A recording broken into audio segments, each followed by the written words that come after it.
Academy, Thankful Day Performance, and Potluck. This has kind of become a staple of our program. Some of you have done several of these. It's probably one of my favorite events that we do.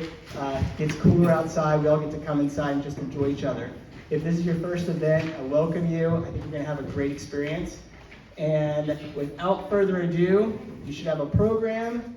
Our first performance of the night is going to be Miss Cindy's kindergarten class.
Yeah, like turkey and pumpkin pie.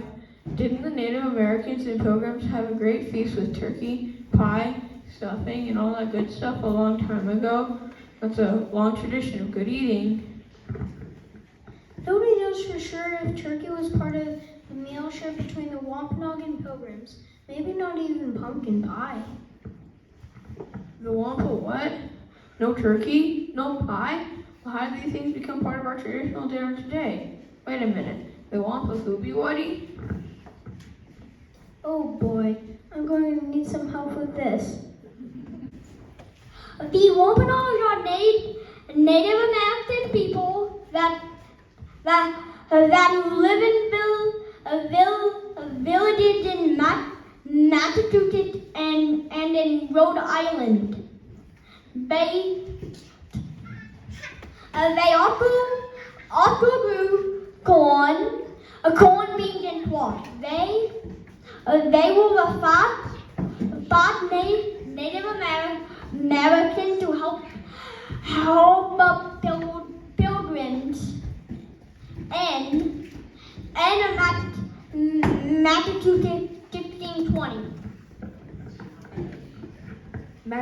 Massasoit, the Wampanoag chief, with the help of Samoset and Squanto, made a peace treaty with the Pilgrims that lasted for 40 years.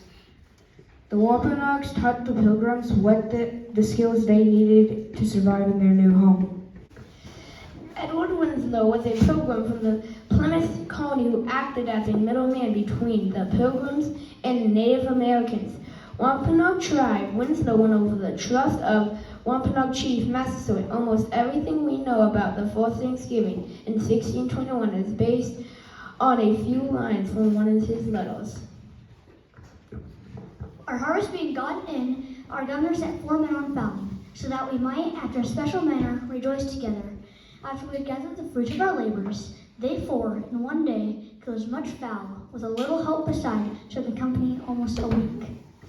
At which time, amongst other recreations, we exercised our arms, many of the Indians coming amongst us, and amongst the rest, their greatest king, Massasoit.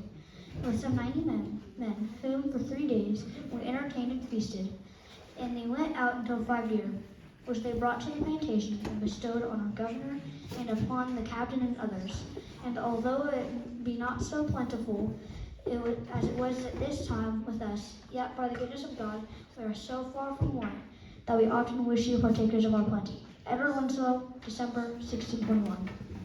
Let me take the time to share with you an American tale about a lesser-known historical figure by the name of Sarah Hale. She was an editor, activist, and a writer who during the Civil War wanted to make the world brighter. Because her motivation would never sway, she convinced the president to make Thanksgiving a national holiday. It happened in 1863 after a long and hard-working days. President Lincoln declared a national day of thanksgiving and praise. As we honor her for all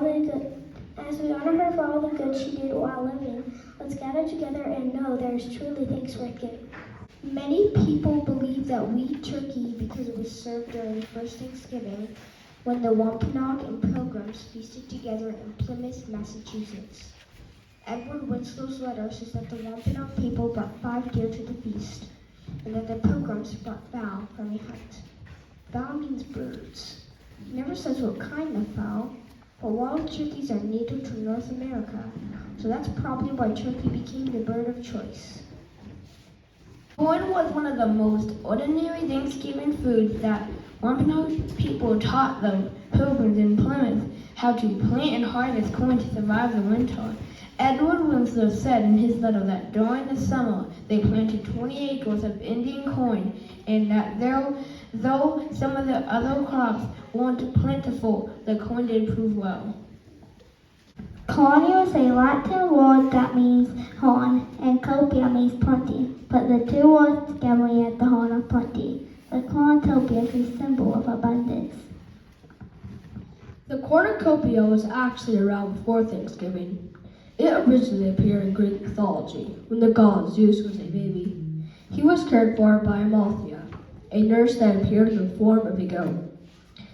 One day, when playing too rough, Zeus accidentally broke one of Amalthea's horns. He felt guilty, so he gave the horn the power to refill itself with endless food and drink. The horn became a symbol of abundance and prosperity. The myth says that Zeus placed Amalthea and her horn in the sky, creating the constellation of Capricorn. The modern cornucopia represents abundance and prosperity from this Greek myth. Today, many people use the cornucopia as a centerpiece at Thanksgiving. Some historians think the idea of using the cornucopia in the United States was borrowed from the European harvest festivals, where farmers celebrated a goat's horn with grain and fruit. It makes sense that the cornucopia is a symbol of Thanksgiving. Today, especially since the holiday revolves around sharing, gratitude, blessings, food, love, and quality time with others.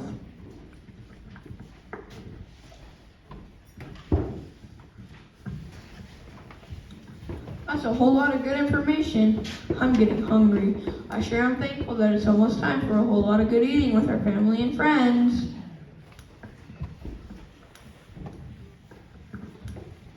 Thank you for coming this evening.